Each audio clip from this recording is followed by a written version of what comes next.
there's a difference between track mute and the pad mute that I think is really important, especially for people like me that actually like to play with track mutes and like to record the sessions in track mute. I think it's a fun feature to have.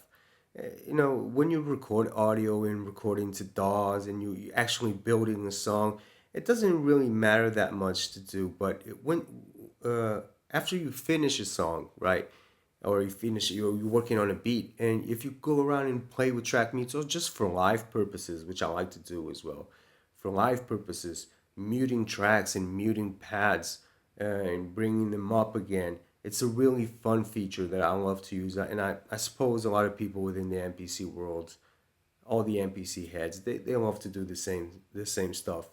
So, but there's a tiny difference between the two that really annoys me within track mutes.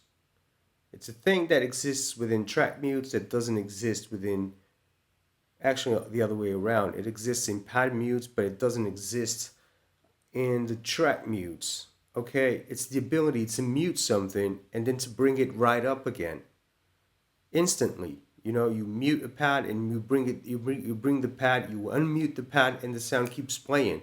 Whereas for track mutes, if you mute a track, if you unmute it, you won't hear the sound back again on that MIDI note. So if you have a MIDI note and the MIDI note plays, you mute right after the MIDI note has been triggered, and then you unmute it, you won't hear a sound. Okay, where for the pad mutes, that happens, and that's really how I think everything should be set up, or there should be an option to kind of go around that.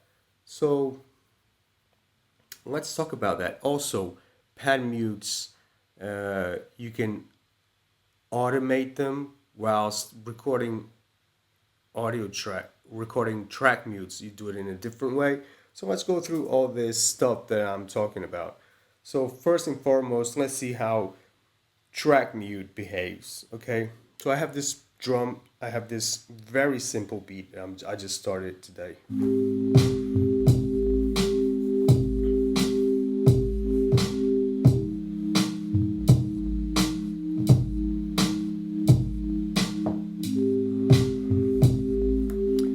You probably won't be hearing the bass. I like the bass, it's going good. So, yeah. So, my track number 5, this track right here. So let me solo the track. This is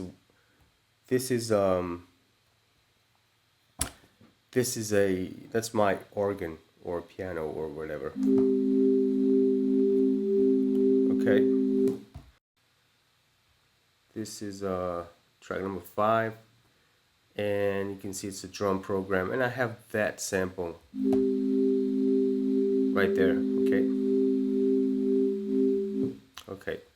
So what happens in track mute? I'm going to mute it, and you guys are going to see that. Just watch what happens.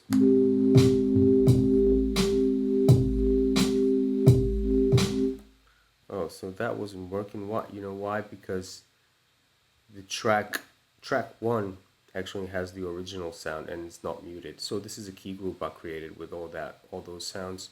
Well, let's just mute this.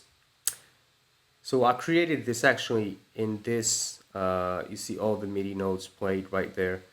I created a key group with pianos in it.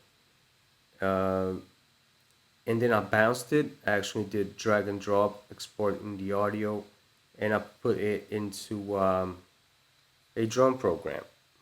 Okay, so I'm going to mute this one, and track number 5 actually has that sound. And I'm going to mute it now and see what happens.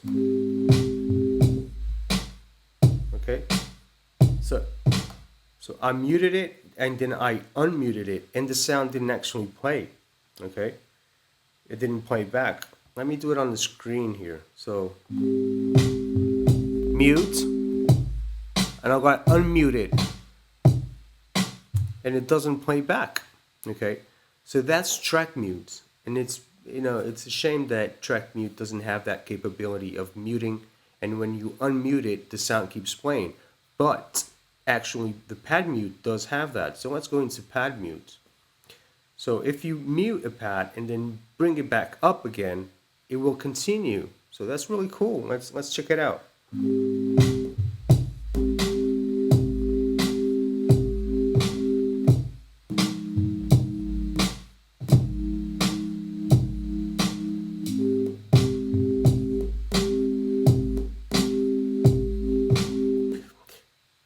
And that's really fun to use because you can always bring it back at any time during the sequence.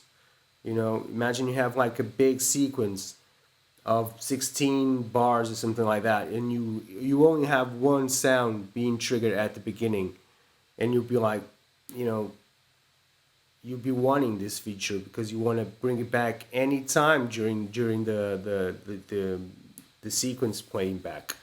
So that's a really useful tool. So if you want to use that, remember you have to do it in pad mute.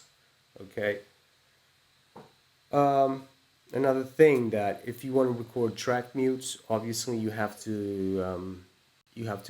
into your track mute session, and then you just press record overdub and play, and every mute that you do are going to be recorded in the session. Okay, so I'm going to do that. Just have some fun with it.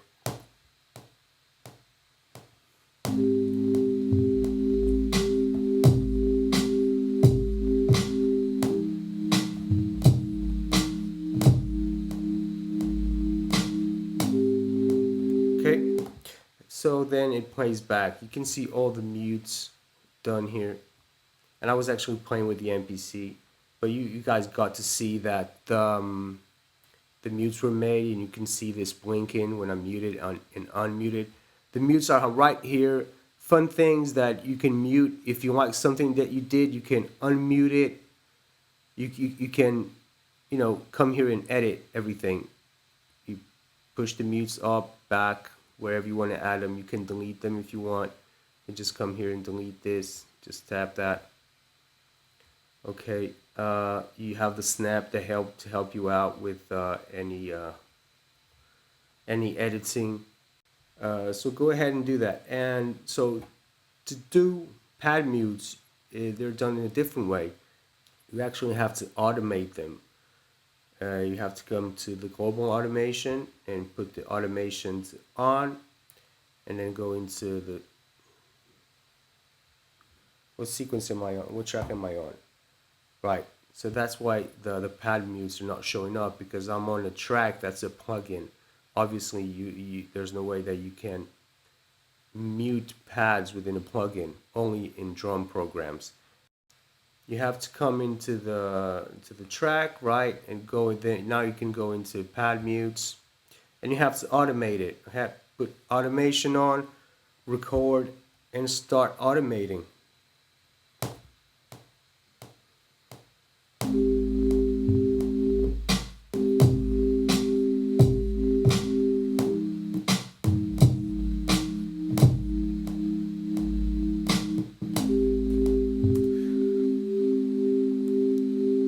And there you have it, pad mutes.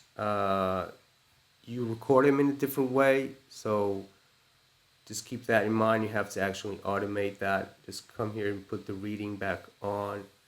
And this is the same thing. So if you wanna edit anything, let's just listen to it. Okay.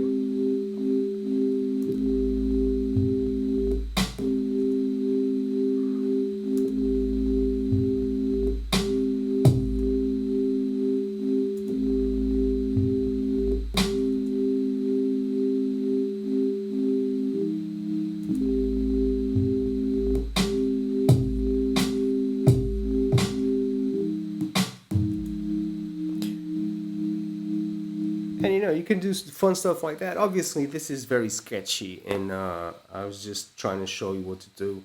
There are obviously other sounds that work better. There are other sequences, other beats that work better, and this is just something to show you the differences between working with pad mutes and track mutes. Okay, and now go about and make some beats and try these features out. Uh, you know, go and make beats, man. Thanks for watching.